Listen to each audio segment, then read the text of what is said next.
The beard tax, Russia, 1698. Tsar Peter the Great returns from Europe and decides that beards are a thing of the past. Want to keep your facial hair? Pay up. Nobles shelled out 100 rubles a year, while peasants paid a kopeck at the city gates. In return, they got a special copper token stamped with "money taken." Fashion trends aside, people were so furious that Catherine the Great finally scrapped this absurdity in 1772.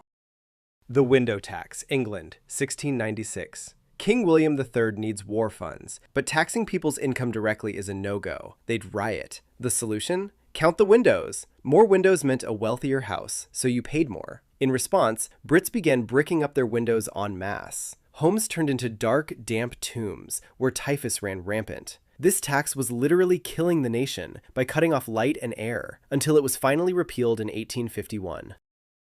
The urine tax. Ancient Rome, 1st century AD.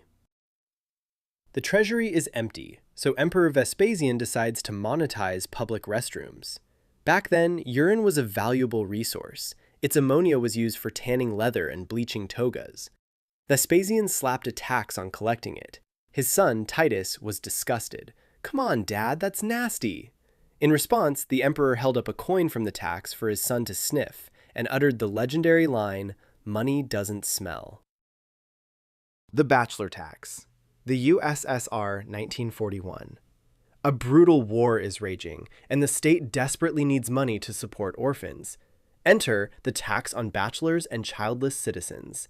If you were a man under 50 or a married woman under 45 with no kids, you had to fork over 6% of your paycheck. Being childless wasn't your choice? Nobody cares. Pay up. This tax survived the war, the country's reconstruction, and only vanished in 1992, along with the Soviet Union itself.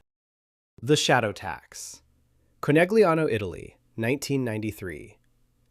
The local government is short on cash, so they dig up an old law about occupying public spaces. The result? A tax on shadows. If your cafe had an umbrella or an awning that cast a shadow onto public property, you had to pay rent for that shadow. The sun shines, the meter runs. Business owners simply rip down their awnings, leaving customers to bake in the heat. Believe it or not, this tax still exists in parts of Italy today. The Plaster tax, Austria, present day. The country loves ski tourism, but there's a catch. Skiers break bones by the hundreds of thousands, completely overwhelming hospitals. The government got tired of footing the bill, so they introduced the Plaster tax. It's automatically bundled into the price of every vacation package and hotel room. You pay it up front. Even if you ski like a god, your money goes toward the cast for some guy who decided to hug a pine tree at 40 miles per hour. The soap tax. Great Britain, 1712. Queen Anne needs money for yet another war. The target? Something everyone uses. Soap. Every evening, tax collectors put massive padlocks on the soap makers' boiling vats to stop them from brewing product on the sly. Soap became a luxury item, people stopped bathing, and diseases swept the country. This tax on dirt tortured the nation for over a century until it was finally repealed in 1853 to save the health of the British public. The wig powder tax. Britain again, 1795. Prime Minister William Pitt the Younger is racking his brain to fund the war with France. The ultimate status symbol at the time? Giant powdered wigs. A tax on hair powder is introduced, a whole guinea a year.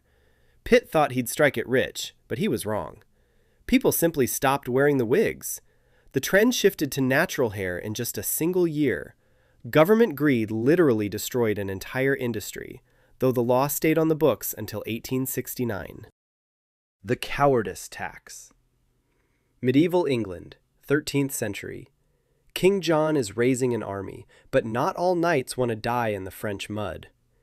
The king introduces scutage, essentially a legal tax on cowardice. Don't want to fight? Pay a fee to get out of it, and the money will be used to hire professionals. But John started jacking up the price to crazy levels and collecting it even during peacetime. The barons snapped, revolted, and forced the king to sign the Magna Carta in 1215. The witch tax. Romania, 2011. The country is in crisis, and the budget is bursting. The government eyes fortune tellers and witches, making millions completely tax-free. The solution? Magic is officially legalized as a profession, just so they can slap a 16% income tax on it. The witches were furious. They marched down to the river and threw toxic mandrake into the water, placing a curse on the president. Magic versus bureaucracy. The law is still active today, though nobody is handing out receipts for lifting curses. Unlike the tax on windows or urine, subscribing to this channel is still completely free. Hit the button before the government decides to tax that too. Thanks for watching!